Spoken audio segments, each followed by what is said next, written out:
Thank you for your valor and bravery. The enemy was strong, but you were stronger, and that means I made the right choice. Just as I thought, there were worthy leaders among you. I'm especially grateful to them for the courage and common sense they showed while defending the mansion. But this attack means we have even less time than I thought. Someone already knows of our plans and is acting against us. You'll begin your expedition immediately.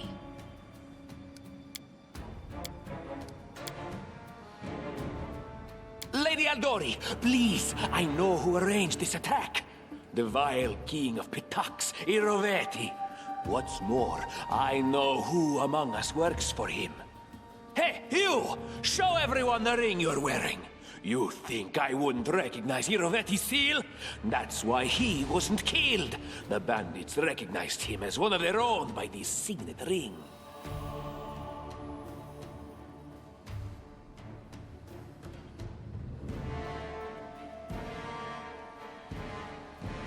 Yes. Such a gambit would be typical of Iroveti and his henchmen. And yet, it still seems suspicious. There's definitely a spy among us. But who? All I have is one word against another. I'm afraid you're both under suspicion. They both came to your aid, Lady Jamandi. But a liar's cunning knows no bounds. I've never met these two or their companions. For all I know, they're all conspiring spies. How could you say that? We fought together. We literally went through fire together. And then you vanished into thin air. After you promised you'd wait. My words might be rash. I bet my life despise anyone but this man. I saw how he dealt with those creeps with my own eyes. A true warrior. I'd go with him through hell and high water. This purple crook, on the other hand, he's got the eyes of a spy, and the mug of a spy! Lady Aldori, don't listen to this thick-headed barbarian. She doesn't know what she's talking about. During the attack, our leader showed his true colors. He forced us to break into the armory and rob it.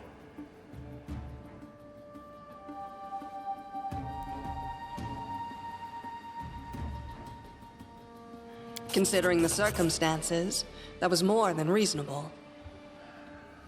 Is it not insane to be faced with death and stop to question whether you may be breaking some law or rule?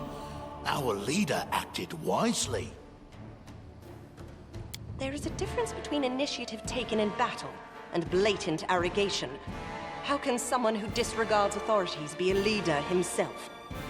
What about that trick he pulled right before we came in here?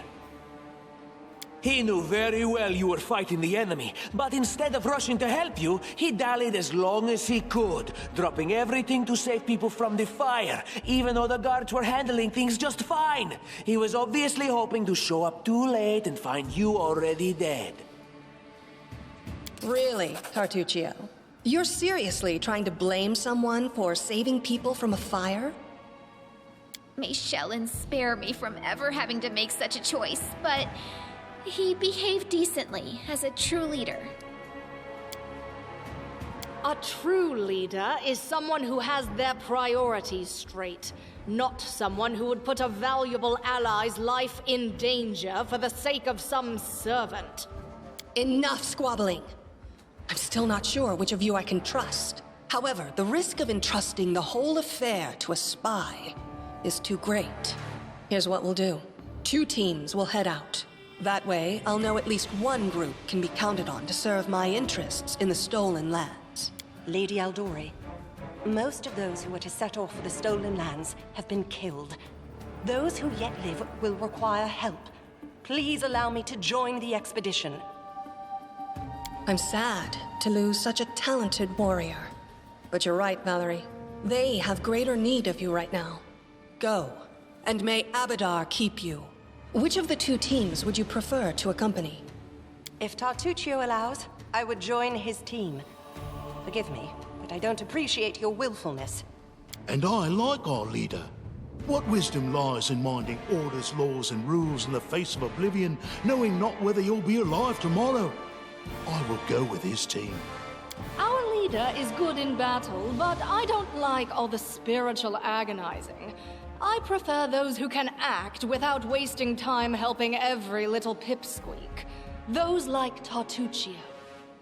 Ugh, Tartuccio's going to take the credit for himself and be done with it. Shellen, spare me from such allies. I'm going with you. You're a hero worthy of my quill. As for me, I know neither of these two. At least not well enough. And I have no wish to become an unwitting pawn to an unworthy leader. If Lady Jamandi allows, I'll remain in Restov and help mend the wounds this attack has inflicted. But who knows?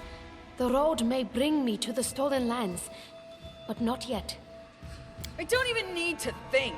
I'm coming with this man. As for you, Purple Toad, just wait until we meet along the way. I'll be sure to hang your rotten spy guts from the trees.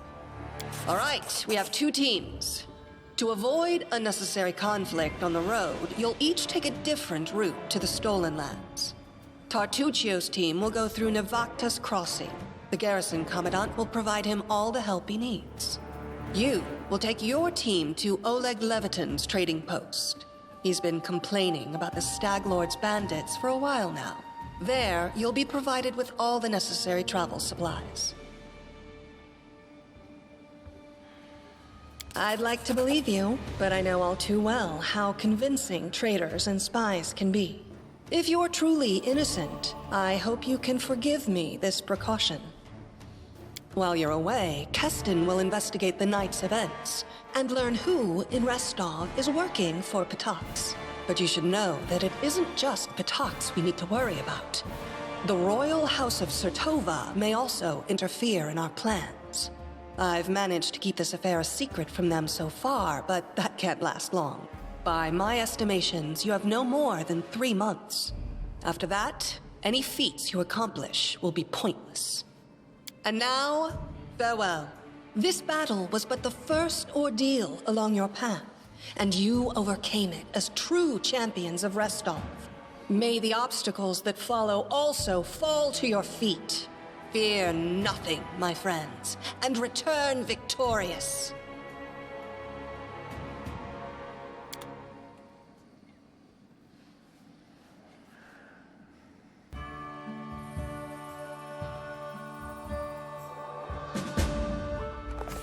Surviving a terrible night, our small team set off to brave our fate.